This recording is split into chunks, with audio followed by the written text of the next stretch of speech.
नमस्कार, स्वागत है आपका हमारे खास प्रोग्राम में। मैं हूं आपके साथ कुसुम रावत। दुनिया ड्रैगन से किलर वायरस का हिसाब मांग रही है, लेकिन ड्रैगन आस्तीनों को ऊपर चढ़ाकर जंग के लिए तैयार है। वो जहां जैसे बन पड़ रहा है वैसे ही अपनी धौंस दिखा रहा है, ताकि दुनिया किलर वायरस का उससे हिसाब न मांगे, उस पर जांच का दबाव न बना पाए। वो अमेरिका और ऑस्ट्रेलिया को आर्थिक और व्यापारिक ताकत की धौंस दिखा रहा है, तो भारत को फिर से सीमा पर विवाद पर उलझा रहा है। और अब तो चीनी राष्ट्रपति ने अपनी सेना को युद्ध के लिए तैयार रहने के भी आदेश जारी कर दिए हैं, जिसके बाद भारत भी चौकन्ना हो गया है। और इसके बाद जहां दिल्ली में बैठकों का दौर लगातार तेज हो गया है, तो वहीं सीमा पर भारत ने किलेबंदी करनी भी शुरू कर दी है, जिसे देखकर ड्रैगन को भी यह एहसास हो चला है कि ये 1962 का नहीं बल्कि 2020 का भारत है। एक और जहां पूरी दुनिया चीन की बांटी हुई बीमारी कोरोना से जंग लड़ रही है, तो ऐसे वक्त में खुद चीनी अपने सैनिकों को युद्ध के लिए तैयार रहने के लिए कह रहा है। चीन के राष्ट्रपति शी जिनपिंग ने अपने सैनिकों को किसी भी चुनौती से निपटने के लिए तैयार रहने के निर्देश जारी किए हैं। चीन का यह बयान उस वक्त सामने आया है जब भारत चीन सीमा पर दोनों देशों के सैनिक आमने सामने हैं। पूरी दुनिया को कोरोना काल में झोंककर चीन अब अपनी दादागिरी पर उतर आया है। अपनी सनक में चूर ड्रैगन कभी अमेरिका को आंखें दिखाता है, तो कभी ऑस्ट्रेलिया को अंजाम भुगतने की धमकी देता है, कभी ताइवान पर कब्जे की बात करता है, और अब लद्दाख में भारत के साथ लगती सीमा पर भी चीनी सैनिकों की दादागिरी आम हो चुकी है। लेकिन भारत ने भी साफ कर दिया है, हम अपने दुश्मनों को जवाब देना अच्छे से जानते हैं। कोई दूसरा मुल्क हमें 1962 वाला हिंदुस्तान समझकर गलत फहमी का शिकार न हो। भारत दोस्ती और दुश्मनी दोनों अच्छे से निभाना जानता है। ये नया हिंदुस्तान हमारे बहादुर सुरक्षा बल बंदूक चलाने वाला हो या बंदूक पकड़ाने वाला, बम दागने वाला हो या फिर बम देने वाला हो, किसी को चैन से सोने नहीं देंगे। भारत की ये नीति रही है,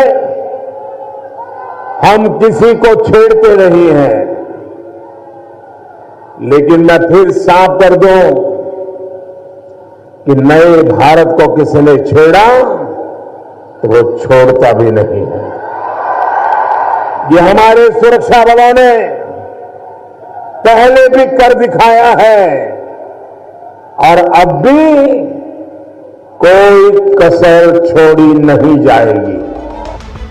उधर चीन के राष्ट्रपति शी जिनपिंग ने अपने सैनिकों को किसी भी चुनौती से निपटने के लिए तैयार रहने को कहा है। हालांकि जिनपिंग का ये बयान किसी खतरे को लेकर नहीं था, लेकिन ऐसे वक्त में जरूर आया है जब दोनों देशों के सैनिक आमने सामने हैं। दरअसल पिछले कुछ दिनों से सीमा विवाद को लेकर भारत और चीन के सैनिकों में कई बार झड़प की घटना सामने आ चुकी है। खबर है कि LAC के करीब 10 किलोमीटर अंदर चीनी सैनिक भारतीय सीमा में घुस आए हैं, जिसका भारतीय फौज की ओर से विरोध किया जा रहा है। लेकिन चीनी सैनिक अपने अड़ियल रवैये पर अड़े हुए हैं। मामले की गंभीरता को देखते हुए हाल ही में खुद थल सेना अध्यक्ष मुकुंद नरवणे ने LAC का दौरा कर हालात का जायजा लिया था। इन इलाकों में भारतीय फौज की स्थिति समझने वाले जानकार मानते हैं कि भारतीय सेना पेंगोंग लेक और गालवन घाटी में चीन की चुनौती के लिए तैयार है। लेकिन चालबाज चीन अब इन इलाकों में अपनी सेना तेजी से बढ़ा रहा है, और यही वजह है कि भारत भी अपने सैनिकों की संख्या बढ़ाने का फैसला। मकसद साफ है, चीन की हर चाल का मुंहतोड़ जवाब देने के लिए फुल प्रूफ प्लान पर काम चल रहा है। सूत्रों से मिली जानकारी ये भी है कि सेना प्रमुख मुकुंद नरवणे शीर्ष अधिकारियों के साथ बैठक करने जा रहे हैं, जिसमें सीमा पर हालात से निपटने पर चर्चा होगी। सेना प्रमुख की यह बैठक उस वक्त हो रही है जब दोनों देशों के बीच सीमा विवाद को लेकर गहमा गहमी चल रही है। जानकारी के मुताबिक हाल के दिनों में LAC पर चीनी सैनिकों की मूवमेंट बढ़ी है। बॉर्डर पर करीब 6 से 7 हजार चीनी सैनिकों की तैनाती देखी जा रही है। ऐसे में भारत ने भी इन इलाकों में अपने सैनिकों की संख्या बढ़ा दी है। सेना से जुड़े जानकारों की माने तो हाल के दिनों में सीमा पर जारी टकराव डोकलाम के बाद का सबसे बड़ा टकराव है। बता दें कि साल 2017 में 16 जून से 28 अगस्त के बीच डोकलाम इलाके में करीब 73 दिनों तक दोनों देशों के सैनिक आमने सामने थे और हालात काफी तनावपूर्ण हो गए थे। लेकिन फिर कूटनीति तरीके से इस मसले को सुलझा लिया गया था। हालांकि इस बार भी विवाद को खत्म करने को लेकर दोनों देशों के सैन्य अधिकारियों के साथ कई दौर की बैठक हो चुकी है, लेकिन बेनतीजा साबित हुई। मतलब साफ है, चीन नहीं चाहता कि भारत के साथ जारी गतिरोध खत्म हो। हालांकि इस बात से चीन भी भली भांति वाकिफ है कि सीमा पर भारत के साथ हालात अब पहले जैसे नहीं है। भारत हर मोर्चे पर अपने दुश्मनों को कड़ी टक्कर दे रहा है, जबकि चीन कोरोना के मुद्दे पर चारों ओर से घिरा है। ऐसे में ड्रैगन की कोई भी गुस्ताखी उस पर भारी पड़ सकती है। हमारे जांबाजों ने भी साफ संदेश दे दिया है, छेड़ोगे तो छोड़ेंगे नहीं। Bureau report, news 18। चीन के साथ लद्दाख में बढ़ते गतिरोध को देखते हुए दिल्ली में भी गतिविधियां तेज हो गई हैं। उच्च स्तरीय मीटिंग के दौर चलने शुरू हो गए। इसके साथ ही रक्षा मंत्रालय से जुड़े सूत्रों की माने तो इस बार भारत किसी भी कीमत पर बैकफुट पर आने के लिए तैयार नहीं है। एक रिपोर्ट के जरिए पूरी कहानी। चीन की चाल से भारत अब अच्छी तरह से वाकिफ है। भारत अच्छे से जानता है कि कैसे चीन कभी प्रत्यक्ष तो कभी अप्रत्यक्ष रूप से भारत को डैमेज करने की कोशिशों में जुटा रहता है। लेकिन हर बार नाकामी का स्वाद चखने के बावजूद चीन अपनी चाल से बाज नहीं आता है और एक बार फिर ड्रैगन ने भारत को सीमा विवाद में उलझाकर नया बखेड़ा खड़ा कर दिया है। हालांकि इस बार भारत की भी तैयारी पूरी है और चीन की हर हिमाकत का उसी के अंदाज में जवाब दिया जाएगा। यही वजह है कि लद्दाख से लेकर देश की राजधानी दिल्ली तक शीर्ष अधिकारियों के साथ पीएम मोदी की बैठकें चल रही है। खबर है कि एलएसी पर बढ़ते तनाव को देखते हुए पीएम मोदी ने रक्षा मंत्री राजनाथ सिंह, एनएसए अजीत डोभाल, सीडीएस बिपिन रावत और तीनों सेना प्रमुखों की बैठकें की है। हालांकि मीटिंग में किस बात पर सहमति बनी ये खुलकर सामने तो नहीं आया है, लेकिन सूत्रों से जो जानकारी मिल रही है उसके मुताबिक अधिकारियों ने पीएम मोदी और रक्षा मंत्री राजनाथ सिंह को चीन की हरकतों पर भारतीय सेना की जवाबी कार्रवाई की जानकारी दी है। मीटिंग में दो अहम फैसले लेने की भी खबरें सामने आई है, जिसके मुताबिक पहला, इस क्षेत्र में सड़क निर्माण जारी रहेगा और दूसरा, एलएसी पर भारतीय सैनिकों की उतनी ही तैनाती होगी जितनी चीनी सैनिकों की है। दरअसल इसे लेकर भारत सरकार के पास पुख्ता जानकारी है कि चीन एलएसी पर अपने सैनिकों की संख्या बढ़ा रहा है ताकि भारत को दबाव में लाया जा सके। लेकिन भारत ने भी अपना रुख स्पष्ट किया हुआ है, किसी भी कीमत पर झुकना नए भारत को स्वीकार नहीं है। यही वजह है कि चीन की हर हिमाकत पर दिल्ली अपनी नजर बनाए हुए है और जवाबी कार्रवाई के लिए फुल प्रूफ प्लान पर बैठकें हो रही हैं।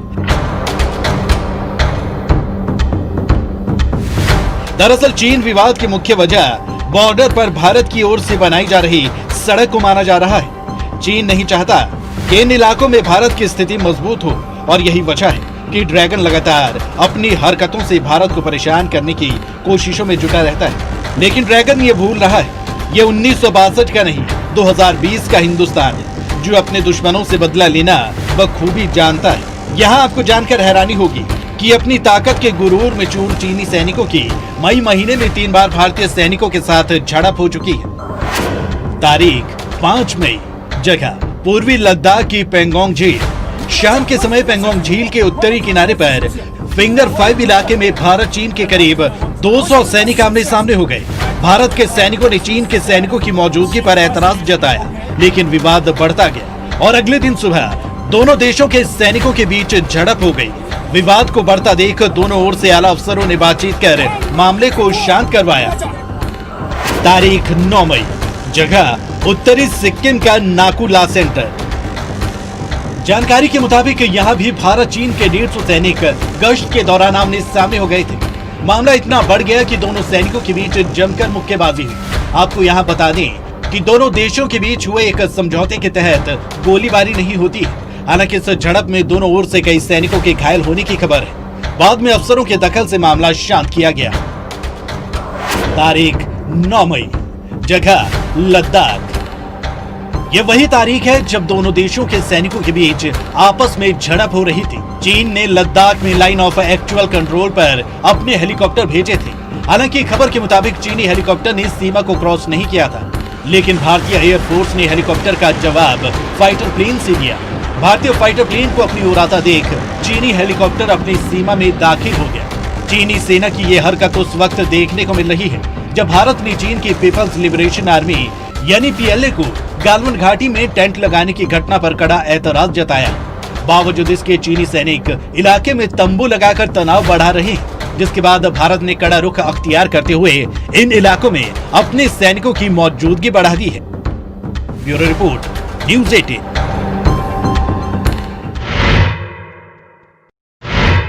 और यहां रुकेंगे एक छोटे से ब्रेक के लिए। ब्रेक के बाद आपका स्वागत है। जहां चीन सीमा पर भारत को आंख दिखाने की कोशिश कर रहा है, तो वहीं भारत भी उसकी आंखों में आंखें डालकर अपनी तैयारी में जुट गया है। भारत ने भी चीन की सीमा पर किलेबंदी करनी शुरू कर दी है, लेकिन एक खास बात यह है कि युद्ध भावनाओं से नहीं बल्कि हथियारों और सेना की ताकत से लड़ा जाता है। आइए आपको दिखाते हैं दोनों देशों की ताकत क्या कुछ है। युद्ध में अक्सर हौसला ही जीत और हार तय करता है, लेकिन यह हौसला सेना की ताकत और हथियारों के दम पर ही आता है। इसलिए युद्ध की बातें करने से पहले अपनी और दुश्मन की ताकत का एहसास होना जरूरी है। आइए आपको दोनों देशों की ताकत दिखाते हैं। सबसे पहले रक्षा बजट से शुरुआत करते हैं। चीन का रक्षा बजट 2020 में 179 अरब डॉलर के स्तर पर पहुंच चुका है, जबकि भारत का रक्षा बजट केवल 70 अरब डॉलर का है। लेकिन इसके बावजूद भी ड्रैगन ये अच्छी तरह से जानता है कि ये वो भारत नहीं है जिसको चीन ने 1962 के युद्ध में बुरी तरह से हरा दिया था। आज का भारत इतना शक्तिशाली हो चुका है कि उसे करारा जवाब दे सकता है। भारत की कुल एक्टिव सेना करीब 13.25 लाख है। भारतीय सेना पैदल लड़ाई के लिए सबसे बेहतर है। सर्वश्रेष्ठ सेनाओं में शुमार है भारतीय सेना। जरूरत पड़ने पर भूखे प्यासे भी युद्ध कर सकते हैं। भारतीय सेना तक रसद पहुंचाना चुनौती है। चीन की कुल आर्मी 23.35 लाख है। चीन ने पूरे हिमालय में सेना लगा रखी है। चीनी पशु पक्षी सांप बिच्छू खा सकते हैं। मरे हुए सैनिकों को भी कच्चा खा सकते हैं। चीनी ठंडे इलाकों में आसानी से रह लेते हैं। चीनी सेना के पास मंगोल सैनिक हैं। दुनिया के सबसे क्रूर और खूंखार सैनिक हैं मंगोल। भारत और चीन की सेना की अपनी अपनी ताकत है। चीन के पास जहां वियतनाम युद्ध के बाद लड़ाई का अनुभव नहीं है, वहीं भारत हाल ही में कई लड़ाइयों में पाकिस्तान को धूल चटा चुका है। लेकिन फिर भी भारत के सामने कई चुनौतियां होंगी। चीन के साथ की लड़ाई मैदान की लड़ाई नहीं होगी, ये पहाड़ों की लड़ाई होगी। और पहाड़ों की लड़ाई में तोप और गोलों की जगह पैदल सेना का ज्यादा महत्व होता है। यहाँ पर चीन की सेना के पास एडवांटेज होगा क्योंकि वह हमसे ज्यादा ऊंचे स्थान पर बैठे होंगे। भारत की लड़ाई चीन की सेना से कई मोर्चों पर होगी। ये लड़ाई पाकिस्तानी कश्मीर से लेकर लद्दाख, फिर तिब्बत, नेपाल, सिक्किम, भूटान से होती हुई अरुणाचल प्रदेश, नागालैंड, मिजोरम, त्रिपुरा, मणिपुर और बर्मा तक फैली होगी। तो क्या भारत के पास इतनी पैदल सेना है कि वो पूरे हिमालय क्षेत्र में उसे लगा सके और उसके पास गोला बारूद, तोपें, बंदूकें और खाने पीने का सामान इत्यादि पहुंचा सके? इतना ही नहीं, यदि चीन से लड़ाई शुरू होती है तो पाकिस्तान भारत के खिलाफ एक अलग मोर्चा खोल देगा। सबसे खतरनाक हालात भारत के लिए तब पैदा होंगे जब नक्सली इस मौके का फायदा उठाकर लाल गलियारा स्थापित करने की कोशिश करेंगे। चीन और पाकिस्तान दोनों ही भारत के नक्सलियों को हथियार उपलब्ध कराते हैं। वहीं अगर नौसेना की बात करें तो भारत के पास विमानवाहक युद्धपोत 18 है तो चीन के पास 48, लड़ाकू युद्धपोत 15 है तो चीन के पास 51 है। भारत के पास विध्वंसक युद्धपोत सिर्फ 10 हैं तो वहीं चीन की बात करें तो 35। छोटे जंगी जहाज भारत के पास 20 हैं जबकि चाइना के पास 35 है। पनडुब्बियां 14 है तो चाइना के पास 68 है। भारत के पास गश्ती युद्धपोत 135 है तो चाइना के पास 220। वहीं भारत में समुद्री बेड़े की ताकत 295 की है जबकि चाइना की 714। अगर नौसेना की बात की जाए तो चीन भारत के मुकाबले 20 ही बैठता है, वहीं उसकी वायुसेना की ताकत भी ज्यादा है। भारत के पास 1,40,000 सैनिक हैं जबकि चीन के पास 3,30,000 सैनिक हैं। भारत के पास 1700 एयरक्राफ्ट है जबकि चाइना के पास 2800 एयरक्राफ्ट। भारत के पास 900 कॉम्बैट एयरक्राफ्ट जबकि चाइना के पास 1900 कॉम्बैट एयरक्राफ्ट। अब अगर भारत की वायुसेना की ताकत की बात की जाए तो फिलहाल हमें चीन पर कुछ मामलों में बढ़त हासिल है। चीन के पास हवा में ईंधन भरने वाले विमान भी नहीं है, इसलिए चीन की वायुसेना के मुकाबले भारत की स्थिति बेहतर है। मिराज 2000, मिग-29, C-17 ग्लोमास्टर मालवाहक विमान और लॉकहीड मार्टिन कंपनी का बनाया C-130J सुपर हरक्यूलिस मालवाहक विमानों के अलावा हमारे पास सुखोई 30 जैसे लड़ाकू विमान हैं, जो 3000 किलोमीटर दूर तक मार कर सकते हैं और लगातार 3.25 घंटे तक हवा में रह सकते हैं। इसके अलावा अब भारत के पास फ्रांस का राफेल जेट विमान भी आने ही वाला है, जो कि दक्षिण एशिया में युद्ध का नक्शा ही बदल देगा। भारत के पास ब्रह्मोस जैसी जबरदस्त मिसाइल भी है। इसकी रफ्तार 952 मीटर प्रति सेकंड की है। इसके आगे दुश्मन के रडार भी फेल हो जाते हैं और अगर 30 किलोमीटर के दायरे में दुश्मन का रडार इनका पता भी लगा लेता है तो उससे कोई फर्क नहीं पड़ता, क्योंकि उन्हें रोकने के लिए 30 सेकंड से कम का ही समय होता है। वहीं अगर तीनों सेनाओं की बात करें तो चीन की ताकत भारत से ज्यादा है, लेकिन चीन ये भी जानता है कि भारत के पास ऐसे हथियार हैं जो चीन में भारी तबाही मचा सकते हैं। साथ ही भारत परमाणु हथियार संपन्न राष्ट्र है, इसलिए चीन भारत के साथ किसी बड़ी लड़ाई में उलझने की हिम्मत नहीं करेगा, वो भी ऐसे वक्त में जब अमेरिका समेत कई मुल्क उसे आंखें दिखा रहे हैं। हाँ, सीमा पर कोई छोटी मोटी झड़प जरूर हो सकती है, इसके लिए देश को तैयार रहने की जरूरत है। Bureau report, news 18। ऐसा ही कुछ 1962 में भी हुआ था। उस वक्त भी हालात कमोबेश आज जैसे ही थे। सीमा पर जो क्षेत्र तब विवादास्पद थे वो आज भी वैसे ही हैं।